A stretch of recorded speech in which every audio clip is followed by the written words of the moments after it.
अरे ये आप क्या कर रहे हैं? गेहूं की खेती तो कर चुके हैं, अब क्या पूरा साल आटा ही खाएंगे? धान की खेती पर भी थोड़ा ध्यान दे दीजिए। अरे भगवान, उसी की तो तैयारी कर रहा हूँ, इसलिए तो मैंने अपने छोटे से खेत को 3 हिस्सों में बांट दिया और अब आरी बना रहा हूँ। आरी बनने से धान की खेती जब हम करेंगे तो उसका पानी हमारे गेहूं की खेती में नहीं जाएगा। भूल गई क्या कि धान में कितना पानी लगता है? सोच रहा हूँ कि तीसरी तरफ सब्जियों की खेती कर लूँ। हमारा दीपक बहुत मेहनत करता है, खुद की सब्जियों की खेती होगी तो उसकी मेहनत थोड़ी कम लगेगी। सही कहा आपने, मेरे तो दिमाग से निकल गया था। आरी बन जाए तो फिर नहर भी बना देना ताकि नहर का पानी सीधा हमारे धान के खेत तक आ सके। इस तरह दोनों पति पत्नी सारा दिन खेत में काम करके शाम को अपने घर आते हैं। क्योंकि आशा और विनोद दोनों ही थक चुके थे, इसलिए वो कुछ देर आराम करते हैं और तभी उसके दोनों बेटे भी फल और सब्जी बेचकर कुछ सब्जी और फल लेकर घर आते हैं और अपनी माँ से कहते हैं, माँ आज कुछ सब्जियां बच गई हैं, मालिक ने मुझे दे दी, इसलिए आप आज आलू पालक की सब्जी बना दो और कुछ फल भी काट लेना। हे भगवान, इस उम्र में भी मुझ बुढ़िया को अकेले काम करना पड़ रहा है। गांव में मेरी उम्र की जितनी भी बूढ़ी औरत है, उन सबके घर में बहू बेटी है। भगवान ने तो मुझे बेटी ही नहीं दी। अगर बेटी होती तो खाने की चिंता ना होती, मैं आराम से आराम कर रही होती और मेरी बेटी गर्मा गर्म खाना बनाकर खिला रही होती मुझे। अरे आशा, इतनी दुखी क्यों हो रही हो? बेटी न सही बहू ही सही, तुम्हें बहू का तो सुख मिलेगा ही। बहुत जल्द तुम्हारे भी घर में बहू आएगी और जब तुम खेत से काम करके आओगी तो तुम्हारी बहू अपने हाथों से गर्मा गर्म खाना बनाकर तुम्हें खिलाएगी। जी, ये सुख मुझे कहाँ मिलने वाला? हमारा बेटा तो शादी करने को ही तैयार नहीं है। भैया मान जाओ ना, आपकी उम्र हो गई है और वैसे भी जब तक आप शादी नहीं करोगे मेरी शादी कैसे होगी? मेरे लिए और माँ पापा के बारे में थोड़ा तो सोचो। सभी की बातें सुनकर दीपक शादी के लिए हाँ कर देता है, जिसके बाद आशा अब जल्दी से सब्जी काटने के लिए बैठ जाती है और मिट्टी का चूल्हा जलाकर सभी के लिए गर्मा गर्म खाना बनाती है और अपने बेटे को खाना परोसते हुए कहती है, अभी मैं खाना दे रही हूँ, पर वो समय ज्यादा दूर नहीं है जब इस घर में मेरी बहू आएगी और वो तुझे खाना देगी। क्या माँ, तुम भी ना? दीपक अपनी माँ की बातें सुनकर शर्मा जाता है और अगली सुबह जल्दी उठकर अपनी सब्जियों का ठेला लगाता है और सबसे पहले बाजार जाता है, जहाँ वो अपने मालिक से कुछ ताजी हरी सब्जी लेकर घर आता है और ठेला तैयार करके सब्जी बेचने के लिए चला जाता है। कुछ ही देर में राहुल भी फल लेने के लिए अपने मालिक के पास जाता है, पर मालिक घर में नहीं होते और जब मालिक सुबह 10 बजे घर आते हैं तो राहुल गुस्से में आग बबूला अपने मालिक से अकड़ कर कहता है, क्या मालिक, ऐसे धंधा चलेगा? आप अपने काम से बाहर जाते हैं तो आना ही भूल जाते हैं। पिछले 2 घंटे से मैं आपका यहाँ इंतजार कर रहा हूँ। वो तो मैं हूँ जो आपके पास काम कर रहा हूँ और आपको सारे फल बेच कर दिखाता हूँ। अगर मेरी जगह कोई और होता ना तो आपका काम भी ना हो पाए। राहुल, तुम्हें नहीं लगता कि तुम्हारे अंदर कुछ ज्यादा ही घमंड है? माना कि तुम अच्छे फलों की बिक्री करते हो, पर इतना घमंड बेटा अच्छी बात नहीं है। और रही फल बेचने की बात, अगर तुम मेरे पास काम नहीं भी करोगे तो मैं तुम जैसे 4 बंदे रख लूंगा। मेरा फल तो बिकना ही बिकना है, अपनी सोचो। मालिक, ये सब कहने की बात है, अगर मेरे जितना मुनाफा कोई कर दे आपका तो मेरा नाम राहुल नहीं। चलो बहुत लेट हो रहा है, फलों की टोकरियां लाओ, बेचने के लिए जाना है शाम को, और अभी फलों के खेत में भी जाना है। फलों का खेत संभालना, फलों को बेचना, सारी जिम्मेदारी मुझ पर ही तो है। इतना बोलकर राहुल फलों के गोदाम में जाता है, जहाँ से वो फलों की कुछ टोकरियां निकाल कर उन्हें अलग से रख लेता है और दोपहर को फलों के खेत में जाकर फलों की देखभाल करता है और शाम को सारी टोकरियां ले जाकर बाजार में बेचता है। अरे मैडम, गिर गया, गिर गया। अरे भैया, क्या गिर गया? अरे मैडम, मेरे पास फलों के दाम गिर गए। सेब 100 रुपए, अमरूद 60 रुपए, अनार 100 रुपए किलो। गिर गया, गिर गया, फलों का रेट गिर गया। जिस तरह राहुल आवाज देकर ग्राहकों को अपनी ओर बुलाता है, सभी ग्राहक हंसते हुए हंसी मजाक करते हुए उससे ज्यादा से ज्यादा मात्रा में फल लेने आते हैं। तो वहीं पूरा दिन आज भी आशा और विनोद खेत में काम करते हैं और काम करते हुए वहाँ पर कुछ और किसान से बात करते हैं। आशा बहन, अब अपने बड़े बेटे की शादी क्यों नहीं करवा देती? आखिर कब तक तुम बूढ़ा बूढ़ी ही खेत संभालते रहोगे और घर भी? सुमित्रा बहन, अगर मुझे आज बहू मिले तो मैं तो आज ही अपने बेटे की शादी करवा दूं, पर लड़की मिले तब तो। अगर तुम्हारी नजर में कोई लड़की है तो बताओ ना। अरे आशा बहन, अगर तुम्हें अपने दीपक की शादी करनी थी तो मुझसे बात करती ना। मेरी नजर में तो काफी सारी लड़कियां हैं और एक लड़की तो हमारे दीपक के लिए परफेक्ट है, संस्कारी, गुणी है और ज्यादा दूर भी नहीं है। 2 गांव छोड़कर ही लड़की का गांव है। तुम कहो तो मैं बात करूं? हाँ हाँ बहन, बात करें। इस तरह विनोद और आशा सभी से दीपक की शादी की बात करते हैं और 2 दिन बाद सुमित्रा आशा को निशा नाम की लड़की के बारे में बताती है, जिसका रिश्ता लेकर आशा निशा के घर जाती है और निशा को देखते ही आशा इस रिश्ते के लिए हाँ कर देती है। समय गुजरता है और बहुत जल्द निशा शादी करके अपने ससुराल आती है, जहाँ आशा पहली रसोई में ही पूरे घर की जिम्मेदारी अपने बहू के कंधों पर सौंप देती है। माफ करना, तेरे आते ही पूरे घर की जिम्मेदारी मैं तुझे दे रही हूँ, पर क्या करूँ, मेरी बेटी नहीं है और मैं बूढ़ी हो गई हूँ और मेरे बाद तू ही है जो घर को संभालेगी, इसीलिए तुझे अभी ही सब समझा रही। ये हमारी रसोई है, हमारे घर में किसी भी चीज की कमी नहीं, जो दिल करे वो बनाना, आटा चावल सब्जी सब कुछ है और फलों की भी कमी नहीं है। कभी ये मत सोचना कि फल महंगे हैं तो कैसे खरीदूं, तेरा देवर फलों का ही काम करता है। माँ जी, अब ये मेरा भी घर है, मैं अच्छे से अपनी सारी जिम्मेदारी निभाऊंगी। इतना बोलकर निशा अपनी पहली रसोई करने के लिए रसोई में जाती है और मिट्टी का चूल्हा जलाकर सभी के लिए खाने में दाल, चावल, मिक्स वेज, आलू गोभी की सभी, पकौड़े, रायता, हलवा जैसा पकवान बनाती है, जिसे खाकर सभी निशा की काफी तारीफ करते हैं। वाह भाभी, क्या कमाल का खाना बनाया है। माँ तुमसे अच्छा खाना बनाती है मेरी भाभी। आप सिर्फ अपनी भाभी के खाने की तारीफ करेगा या अपनी भाभी को उसकी पहली रसोई का तोहफा भी देगा? ऐसी भाभी के हाथों का इतना अच्छा खाना नसीब नहीं होने दूंगा मैं तुझे।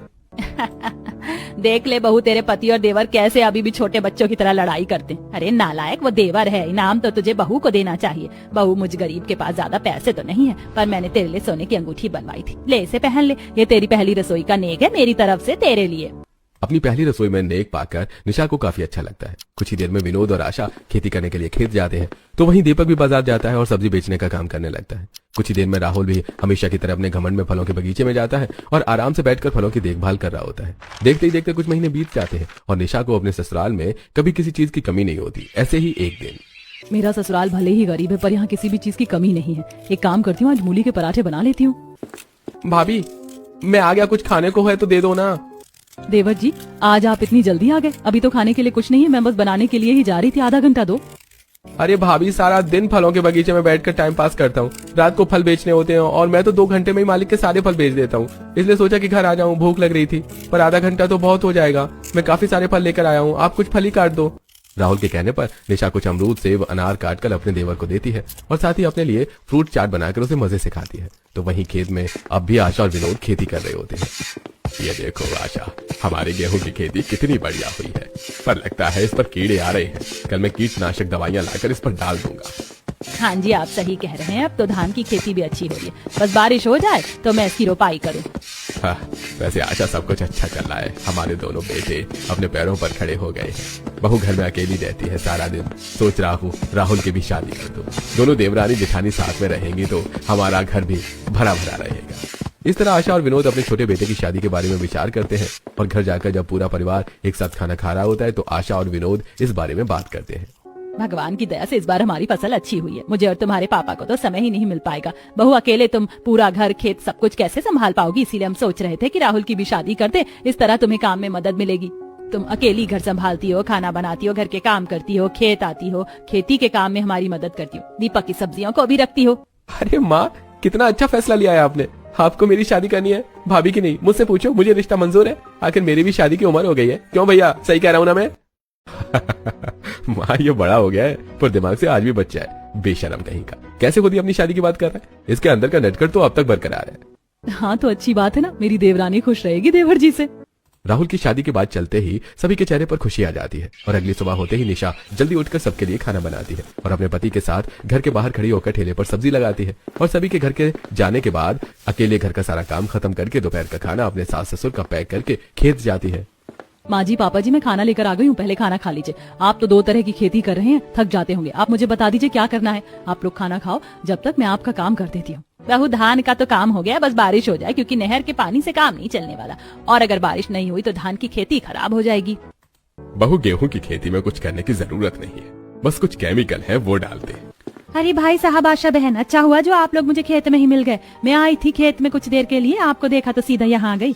आप लोग कह रहे थे ना, राहुल बेटे की शादी के लिए मेरी चचेरी बहन की रिश्तेदारी में एक लड़की है। लड़की बहुत गुणी और सुंदर है, बिल्कुल हमारी निशा बहू की तरह। अगर आप कहो तो मैं बात आगे बढ़ाऊं? हाँ बहन, क्यों नहीं। तुम एक बार लड़की वाले से पहले बात कर लो, अगर उन्हें मेरा बेटा पसंद है तो हम 1-2 दिन में लड़की को देख आएंगे। क्यों जी? हाँ, शुभ काम में देरी कैसी। इस तरह अपने छोटे बेटे की रिश्ते की भी बात छेड़ देते हैं। देखते ही देखते कुछ हफ्ते बीत जाते हैं और बहुत जल्द राहुल की शादी पूजा नाम की लड़की से हो जाती है। और पूजा जब अपने ससुराल में आती है तो घर में आटा, चावल, सब्जी और फल देखकर काफी खुश होती है। हमारे घर में तो सारी चीज है, आपको पता ही है। मेरे मायके में तो मैं फल खाने के लिए तरस जाती थी। हमारे घर में अगर आम आता था तो अमरूद नहीं। अरे चिंता मत करो, हमारे घर में तुम्हें खाने पीने को लेकर कभी कोई कमी नहीं होगी। अगर तुम्हें अभी फ्रूट खाने हैं तो बताओ, मैं काट देता हूँ।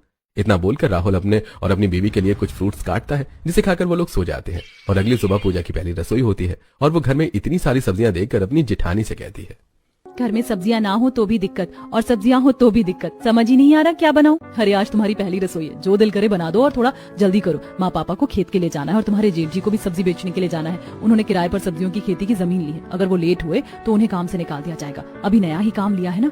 हाँ हाँ दीदी, आप चिंता मत करो, मैं अभी खाने की तैयारी करती हूँ। इतना बोलकर पूजा अपनी पहली रसोई में सभी के लिए आलू गोभी, आलू मटर, टमाटर और मिक्स वेज जैसे 3 से 4 तरह की सब्जी, पराठे, पूरी और पुलाव बनाती है। और जब पूरा परिवार एक साथ बैठकर खाना खा रहा होता है तो बाहर अचानक से तेज बारिश शुरू हो जाती है, जिसे देखकर आशा और विनोद के चेहरे पर मुस्कान आ जाती है। अरे छोटी बहू, तुम्हारे पैर तो हमारे घर के लिए बड़े ही शुभ हैं। देखो आज तुम्हारा पहला दिन है और आज बारिश हो गई। हमें बारिश इसी का तो इंतजार था। मैं तो डर गई थी, पिछले कुछ दिनों से बारिश नहीं हुई थी, पर अब मेरी धान की खेती फिर से लहराएगी, बिल्कुल पिछले साल की तरह। जब बड़ी बहू आई थी और देखिए ना, बारिश बिल्कुल सही समय पर हुई है। आखिर धान रोपण का समय जो आ गया है। अपने सास ससुर के मुंह से अपनी तारीफ सुनकर पूजा को भी काफी अच्छा लगता है। देखते ही देखते 2 दिन बीत जाते हैं पर बारिश नहीं रुकती, जिस वजह से अब आशा और विनोद परेशान होने लगते हैं। तो वहीं ज्यादा बारिश होने की वजह से और शादी की वजह से पिछले 10 दिनों से बिना बताए राहुल छुट्टी पर था, इसलिए अब जैसी बारिश रुकती है आशा और विनोद खेत जाते हैं। तो वहीं राहुल अपने मालिक के घर जाता है। मालिक, माफ करना, बिना बताए इतनी लंबी छुट्टी कर ली। शादी के बाद थोड़ा काम आ गया था और फिर बारिश। अब जल्दी से टोकरियां दे दो, फलों से टोकरियां सजाकर फल के बगीचे में भी जाना है। आखिर सारा काम मेरे कंधों पर ही है। माफ करना राहुल, पर तुम 10 दिन से ज्यादा ही छुट्टी पर थे। मैं इतना नुकसान नहीं झेल सकता अपना, और ऊपर से तुम्हारी अकड़। मैंने तुम जैसे 2 लड़के रख लिए हैं और वो भी अच्छा काम करते हैं। एक लड़का पूरा दिन फल बेचता है और दूसरा लड़का पूरा दिन बगीचे में रहता है। तो वो तुम्हारी तरह अकड़ नहीं दिखाता, समय पर आता है और पूरा हिसाब किताब लेकर जाता है। तुम्हारी तरह बदतमीजी नहीं करता। मालिक, मैंने क्या बदतमीजी की? मैं तो बस थोड़ा हंसी मजाक करता था जिससे काम करने में मजा आ पाए। पर कोई बात नहीं, अगर आपको मेरी जरूरत नहीं है तो आप मालिक लोग हैं, किसी को भी रखिए। अगर आपके पास लोगों की कमी नहीं है तो मेरे पास भी काम की कमी नहीं है। चलता हूँ मैं।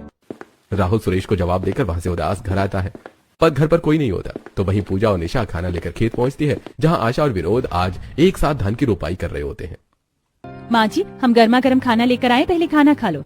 आशा बहन, तुम्हारी दोनों बहू खाना लेकर आई हैं। बहू हो तो तुम्हारी बहू जैसी। हमारी बहू को देख लो, बहाने से ही फुर्सत नहीं मिलती है। हम लोग को खुद ही खेत का काम छोड़कर थके हारे घर जाते हैं और बिना आराम किए दोबारा खेत भी आ जाते हैं। हाँ बहन, हाँ बहू, आते हैं। मिट्टी गीली है, खेत में पानी भरा है, बस थोड़ा सा रहता है, इसे भी रोप ले, फिर हम खाने के लिए आते हैं। कुछ देर में आशा और विनोद धान की रोपाई करके खाने के लिए आते हैं, जहाँ पूजा अपने खेत का तीसरा खाली हिस्सा देखकर अपने सास ससुर से कहती है, माँ जी, हम 3 तरह की खेती करते हैं क्या? एक में गेहूँ, दूसरे में धान, तीसरे में क्या रोपना है? हाँ बहू, हम 3 तरह की खेती करने की कब से सोच रहे हैं, पर दीपक ने 1 साल के लिए किराए पर जमीन ली है जहाँ वो सब्जियों की खेती कर रहा है। बस हम उसी का इंतजार कर रहे हैं। 1 साल पूरा हो तो उसके बाद हम अपनी इस जमीन पर सब्जियों की खेती करेंगे। ये तो बहुत अच्छा है। इस तरह बातें करते हुए आशा और विनोद खाना खाते हैं। कुछ ही देर में पूजा और निशा खाने का बर्तन लेकर घर जाती हैं, जहाँ राहुल को देखकर दोनों परेशान हो जाते हैं। देवर जी, आप इस वक्त घर में सब ठीक तो है? अब राहुल परेशानी सारी बात अपनी भाभी और बीवी को बताता है, जिसे सुनने के बाद वो लोग भी परेशान हो जाते हैं। और शाम को सब्जियां बेचकर बचे हुए कुछ सब्जियां लेकर दीपक घर आता है। तो वहीं विनोद और आशा भी घर आते हैं और राहुल को दुखी देखकर उसे उसकी परेशानी की वजह पूछते हैं। और जब सभी घर वालों को यह पता चलता है कि राहुल की नौकरी चली गई है तो अब पूरा परिवार उसे दिलासा देता है। कोई बात नहीं बेटा, नौकरी चली गई तो पैसे भी हमने अपनी जमीन की 3 हिस्से कर रखे हैं खेती करने के लिए। 2 पर हम धान और गेहूं कर रहे हैं, 1 पर तू सब्जियों की खेती कर लेना। अगर सब्जियों की नहीं करनी तो फल की कर देना। दीपक तो काम कर ही रहा है। पापा ने बिल्कुल सही कहा छोटे, तुझे दुखी होने की जरूरत नहीं है। अपने घर वालों की बात सुनकर राहुल को थोड़ा अच्छा लगता है। इसी तरह 2 दिन बीत जाते हैं और एक दिन जब दीपक सब्जियों के खेत में सब्जियों की खेती कर रहा होता है तो अचानक से बारिश शुरू हो जाती है। हे भगवान, यह अचानक से इतनी तेज बारिश कैसे शुरू हो गई? 2 दिन पहले भी तो इतनी बारिश हुई थी। ऐसे तो मेरी पालक और सारे साग की खेती खराब हो जाएगी। परेशान दीपक सब्जी की खेती करना छोड़कर बारिश में भीगता हुआ घर आता है और पूजा अपने जेठ से कहती है, जेठ जी, आप कोई फल लेकर नहीं आए क्या? पिछले 1 हफ्ते से घर में कोई फल नहीं रखा है। राहुल जी की नौकरी क्या गई, हम लोगों का तो अच्छा खाना ही छूट रहा है और आप 1-2 दिन से सब्जी भी नहीं लेकर आ रहे। रूखा खाना खाया नहीं जाता। पूजा, बारिश की वजह से मालिक का काम नहीं चल रहा है, इसलिए वो मुझे सब्जी नहीं दे रहे। और मैंने जो जमीन किराए पर ली थी खेती करने के लिए, उसमें मैंने पालक मूली की फसल की थी, पर इस बारिश में लग रहा है कि वो भी खराब हो जाएगी। पर तुम चिंता मत करो, कल मैं पक्का कुछ सब्जी और कुछ फल लेकर आ जाऊंगा। इस तरह पूरा परिवार एक साथ घर के बाहर खड़े होकर बारिश को देखने लगते हैं। बारिश काफी तेज हो रही थी, जिस वजह से आशा और विनोद परेशान हो जाते हैं। देखते ही देखते रात से सुबह हो जाती है, पर बारिश नहीं रुकती और 2 दिन तक लगातार बारिश होती है, जिस वजह से हर जगह पानी भर जाता है। और हर जगह पानी देख आशा और विनोद अपने पूरे परिवार के साथ भागते हुए खेत जाते हैं, जहां बाकी लोगों की तरह वो लोग भी अपनी बर्बाद हुई फसल को देखकर वहीं बैठकर रोने लगते हैं। अरे आशा, हमारे छोटे बेटे की नौकरी चली गई। हमने जो फसल की थी वो भी बर्बाद हो गई। अरे अकेला दीपक क्या क्या करेगा? उसे भी जो किराए पर सब्जियों की खेती करने के लिए जमीन ली थी वो फसल भी बर्बाद हो गई। आप दुखी क्यों होते हैं? अगर भगवान ने हमें मुसीबत में डाला है तो वही इसका हल भी निकालेगा। माँ पापा आप दुखी मत हो और घर चलिए, मैं देख रहा हूँ मुझे जरूर कहीं ना कहीं कोई काम मिल जाएगा। राहुल अपने पूरे परिवार के साथ घर जाता है तो वहीं अपनी सब्जियों की फसल को बर्बाद होता देख दीपक भी परेशान घर आ रहा होता है और वो बिना देखे रोड पार करने लगता है कि तभी एक गाड़ी से उसकी हल्की टक्कर हो जाती है। भाई अंधा है क्या? इस बारिश में मेरी गाड़ी मिली थी क्या तुझे मरने के लिए? अरे भाई तुमने बाइक नहीं ले ली, खुद को पायलट समझने लगे हो क्या? खुद की गलती है और उस बेचारे पर चिल्ला रहे हो। बारिश का समय है, ये नहीं कि गाड़ी आराम से चलाओ। हम तुम्हें छोड़ेंगे नहीं वरना इलाज करवाओ। वो आदमी वहां खड़े लोगों की धमकी सुनकर डर जाता है और पास के डॉक्टर से दीपक के इलाज और दवाइयां दिलवाकर घर भेजता है। और जब लंगड़ाता हुआ दीपक घर आता है तो सभी परेशान हो जाते हैं। ये आपको क्या हो गया है? सब ठीक तो है? पता नहीं हमारे घर को किसकी नजर लग गई है, एक के बाद एक मुसीबत आती ही जा रही है। जेठ जी आपके हाथों में फल है क्या? आप ये मेरे लिए लाए हैं?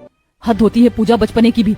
तुम दोनों पति पत्नी के अंदर अभी भी बचपना ही भरा है। मेरे पति का एक्सीडेंट हो गया और तुम्हें अब भी फल खाने की पड़ी है। तुम हमारे परिवार के लिए मनहूस हो। जब से तुम्हारे कदम हमारे घर में पड़े हैं हमारे साथ बुरा ही हो रहा है। माफ करना दीदी, मेरी वजह से आप लोगों के साथ बुरा हो रहा है, पर मैं तो बस जेठ जी से ये कह रही थी कि इन फलों को लाने की क्या जरूरत थी। मुझे भी अपने परिवार की खुशियाँ चाहिए, ना कि खाने के लिए फल और अच्छी सब्जियाँ। पूजा तुम्हारी जेठानी की तरफ से मैं तुमसे माफी मांगता हूँ। निशा एक बार किसी की बात पूरी सुन लिया तो करो। माना कि तुम परेशान हो पर इसका मतलब ये नहीं है कि तुम बेचारी से इस तरह से बात करो। मेरी फसल बर्बाद हो गई है, मैंने 1 साल का एडवांस पैसा दे रखा है। बारिश होने के बाद मैं वहाँ दूसरी सब्जियों की खेती करूंगा। इसलिए राहुल तुम्हें जब तक नौकरी नहीं मिल जाती तुम हमारी खाली जमीन पर फलों का बगीचा बना दो। कितनी भी बारिश हो जाए फल खराब नहीं होते।